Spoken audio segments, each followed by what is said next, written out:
back, everyone, to the African Wilds Tournament Expert Division. It's qualifying round, hole number one. Before we get into that, I'd like to remind everybody, please, if you're not subscribed to the channel, do me a favor, hit the subscribe button.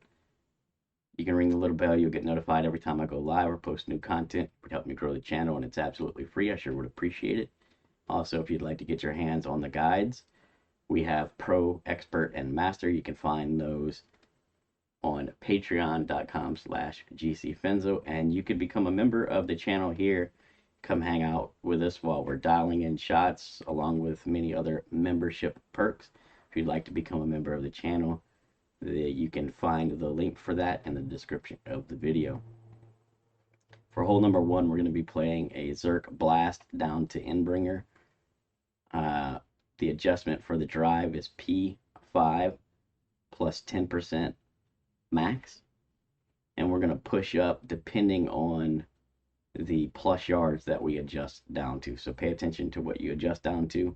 With that being said, you also going to need to make sure that you pull your drive straight. If you pull too much 59 or too much 01, that's going to change, where you're landing and how your bounce is off that first pad. So keep that in mind. Try and pull this one as straight as possible. The spin set is 5.5 top spin, 2 left spin always. We're always going to play full overpower. We're always going to play the same amount of curl, which is left curl, center line touching the inside of the shot circle. Our starting position is at P5 max rest.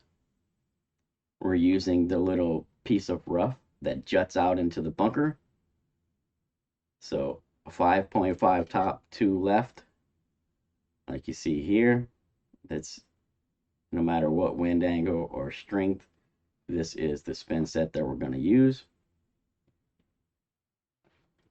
This is the starting position that we're using. So this piece of rough that comes out into the bunker, that's what we're using here. So if you have APOC 5 and 6, you'll have 2/3 of the blue ring into the rough. APOC 7 is 1/3 of the blue ring in the rough, just like you see here. And then APOC 8, you'll have the blue ring touching the rough. And that's all at P5 max rest. Again, adjust this one as straight as pull as possible, paying attention to the plus yards that you pull down to. If you pull down anything between the 0 and the +5, you'll push up 11 plus yards. Anything between the +6 and the +10 pushes up 12 plus yards. Anything between the +11 and the +16 will push up 14 plus yards. And anything +17 or higher, you're going to end up pushing the max. But we haven't seen that. Everything has been, under 16 and above 5 or higher. So between 5 and 16 is what we've seen. But anyway, the idea is to bounce off the first pad with your first bounce. Second bounce should land in the rough and roll out onto the fairway for a mostly straight tailwind Endbringer shot. The EB plays P5 plus 20% using the standard Endbringer rule. So no curl, no spin, pull straight, hit perfect. Only thing you need to make sure is that you are avoiding any glitchy spots, and make sure that the ball guide is going through the hole by about a half a square. The standard P5 plus 20% at slider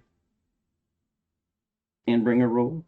You can see it's almost a straight tailwind here, so there's a little bit of forgiveness in this shot. Just make sure to avoid the glitches. One thing to note, or a couple things to note on this, is there are